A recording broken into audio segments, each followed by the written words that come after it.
And welcome back to Studio Tamera, the Mystical Paintress. Today we are out in the garden and we are going to be painting this Star of Bethlehem. The Soltech easel with I use Graham Paints, walnut based, and my brushes. I just tried out the Rosemary Plein Air set, so we're going to see how these go. My paints are always in the same orders. I've got videos on that. So I'm just going to get some dark color here. Mixing a little black, blue, brown, all your darks, just mix them so it's kind of broken. Tad bit of green. All right, and then I'm going to just very quickly negative paint some background. So I see this little star. These have 6 petals on them. 2,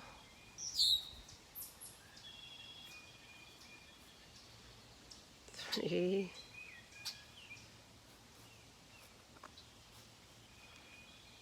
4. They're kind of fun like this. Start drawing them. Okay, from this angle, you can see the Star of Bethlehem flowers and you can see my board. So I'm going to walk you through what I'm doing. I'm just putting the brush into a little brown, a little blue, a little green, cobalt blue and viridian green in this case. And I'm just going to look down there at my flowers. And what do I see? So what I see is this leaf goes like this.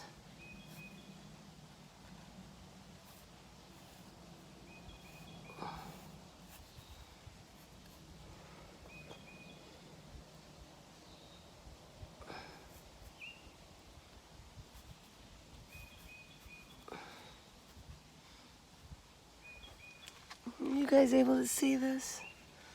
So I'm just negative painting in here some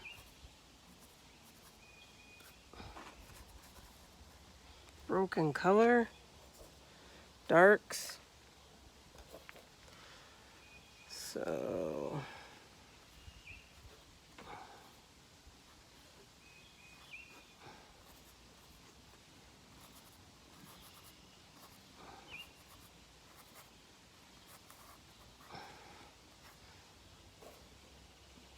and then some of them you just only see like this, and then there's a leaf in the way. I'm going to put a little more brown in here. It's a little too blue for me. Let's see. So then we've got... So you just keep right on putting them in. Woo, it's a cooker today. I'm just getting over being sick. It's my 50th birthday.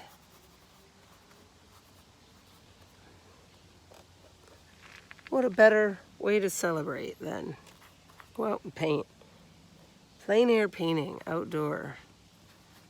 This is where it's at.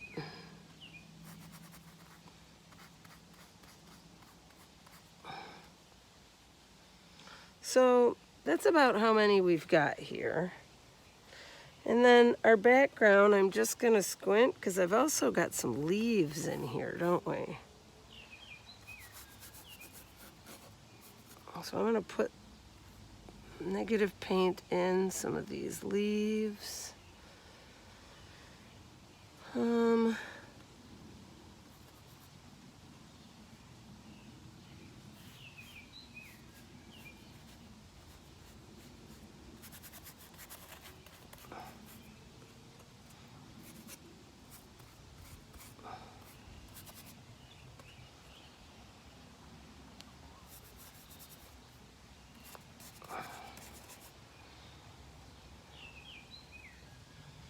I hear the orioles.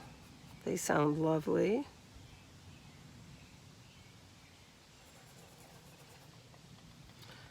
We are out of cad yellow. Shoot, I forgot about that. It's going to be interesting doing green. So I'm using cad yellow light and Viridian right now with the same dark brush. Add a little white to it and show you.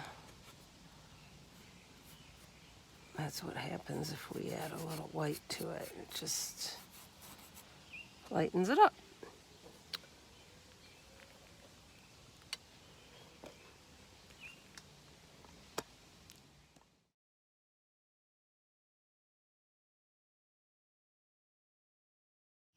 So next what I'm doing, I have a paintbrush in my mouth, hold on a second, is I am looking at the patterns in the leaves and the flowers and just kind of getting them in the best I can. The sun is on my face, I don't have an umbrella out, I should, but this is a very quick painting. It's a great little shot of my board and my palette, so you guys can kind of see what I'm doing. So I'm just adding in a little dark, kind of make this look real, just like that. Okay, now I need a new brush, I need a clean brush, also a benefit of a Soltec. I think I'm going to use this guy. And take some white. Now the sun has gone away, which is kind of shitty, but I could still look at my reference.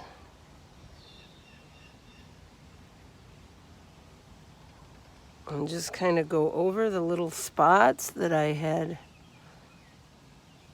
left out.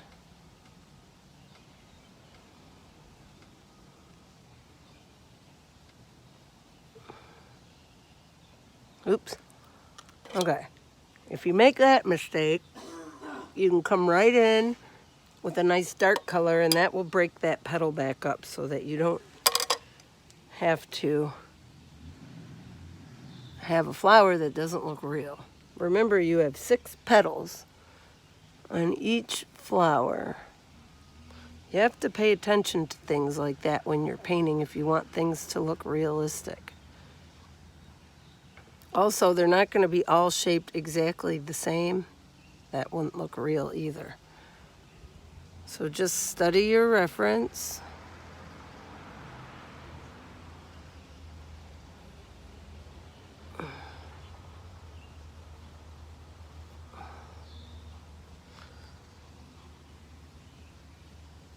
And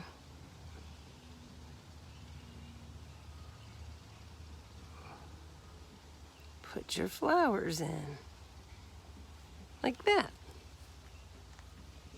You have to put a little green in the centers because it's there. Also creates depth, make it a little darker. And then there's a faint cad yellow light and white color. Maybe a little more yellow in there, even a hint of ochre. And you just touch it. And that's what makes it look real. Just touch it. Just touch it. Just like that. And that's all you do. You need to mix a little purple and cobalt and white to get the shadows that are on these petals. Because some of them are in shadow. And to make it look real, you've got to put those shadows on there. So the way you do that, you just got to observe real life. Just look at the plant. And you got to just observe where they've got the purple and the blue coming off them. This is tricky because the sun is actually coming and going. It's not staying out. It's much easier if you have a sun pattern that is stays the same, but okay. So my point of doing this is to keep it very loose. So I'm not going to kill it with a ton of shadows. I'm going to add a little more just pure white on here. Pure white.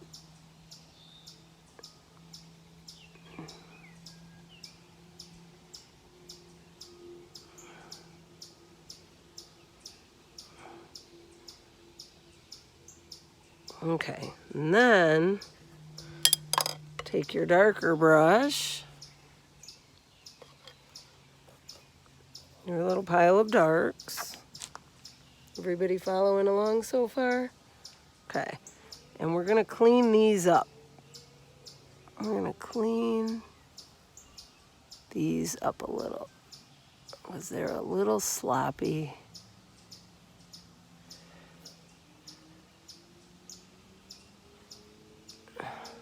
And they're not sloppy in real life. So it's okay to have them a little sloppy, but you just need a couple real specific.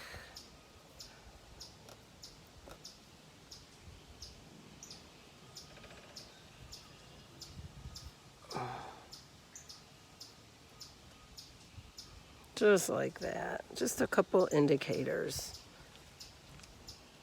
My mom just stopped by and dropped off some birthday presents and some balloons and some Lady Gaga Oreos, and so got my birthday hat on now. So we're starting to get it refined a little bit. Now if we just add a couple details.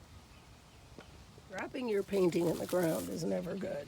That's why it's always important to use bigger canvases so you don't have to actually hold your painting. Can add a little bit to this. So what I think I need to add is just a tiny bit of a little more white to some of these flowers so they're just rounded up a little. So like fatten this one up a little. Gotta be so careful because you're gonna so quickly pick up these background colors. Ugh. Might be too late to do this, but we're gonna try just a couple there. I don't want to overdo it. So it's just a little plein air study. That's pretty good, I think. I like it. Can you tell which one is the painting? If you like my videos, please don't forget to hit like and subscribe. It's free. Thank you to all my current subscribers and Patreon subscribers.